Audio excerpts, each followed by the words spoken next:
Hello everyone, it's Lisa. I am here today to give you a mid-August wrap-up. It's the 14th or the 15th, I don't even know, because it's still summer and we still have 3 weeks before we need to go back to school. And I say we because my children go to school, of course, and I work at an elementary school in the afternoons. So 3 more weeks is all we have, and we're excited to use every second of it. But I've been in kind of a reading slump. If you know my story, I had eye surgery on June 1st, and so it's just taken a really long time for my eye to heal and for me to be able to see even a little bit out of the eye, but everything is going on track for me to be back to school. The day after Labor Day is when we go back, so I think I'm excited about it. I know I'm excited about it. I just need to get out and do some things now that I'm getting my vision back. So for August, so far I've only read 2 books. The other thing I've been doing is I'm just obsessed with Game of Thrones. I don't know why. I've watched the series through and I'm still watching the new episodes, so I started watching it over again, then convinced my husband to watch with me, so we're watching it together, and so this is the 3rd time through that I'm watching it. And it's really all I want to do. I'm not sure why. I love the story. I love the characters.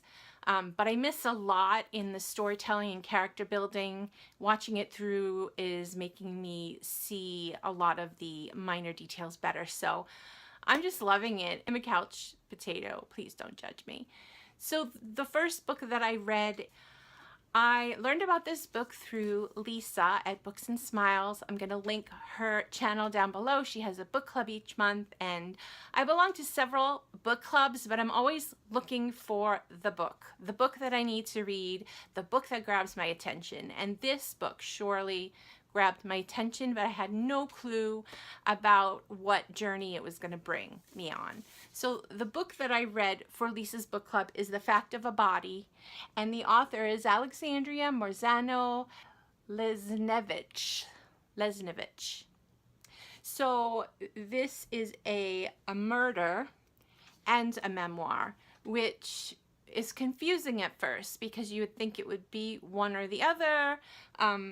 The murder is not a part of the author's story, but the author does go through a lot of things in the story, brings her own story to life and some things that she's been through. And so we're learning about this author, and we're learning about the character of a book who is a pedophile. So it's a sensitive book. It's not for everyone. The book is very interesting about a boy whose life didn't start off right even from before he was born. He just was destined for a rough life. In the summary, the author is telling you, well, this book, or she's about to tell about this man, Ricky, is something that changed her life forever, obviously. And she always did not believe in the death penalty until she saw his story.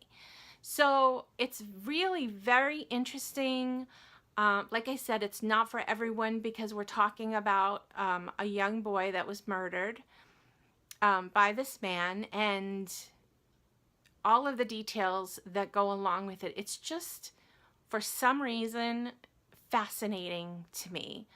The author, Allie, is very brave in telling her story of abuse. And again, there's another a trigger warning for a lot of people. You might not be able to read it, but I really thought about this book so much after I finished it. I had all of these questions in my mind about pedophiles and mental illness and abuse where your family is not coming out in the open with it. And it's just, it was a real fascinating read for me, and I enjoyed it very much.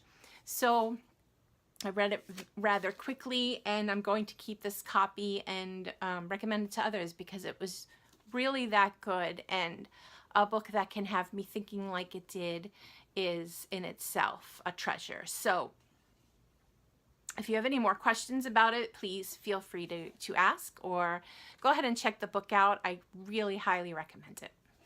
The second book I actually just finished in a matter of 2 days, and it just came out last week, of Mess and Moxie by Jen Hatmaker. I'm a huge fan of Jen Hatmaker. She's written books that I've read before. Her last one was called For the Love. Very funny and also very deep, if you can mix those two things together. I grew up the same way she did. She grew up in a great family, and she's about my age, and everything that she writes I totally get and feel like I could be her bestie, because she's just amazing and funny and witty, but yet when it's time to get serious, she does. And honestly, it's cliche, but I laughed and I cried, and it was just such a touching read. I'm gonna have to read it over again. It was one of the best books I've read in a while.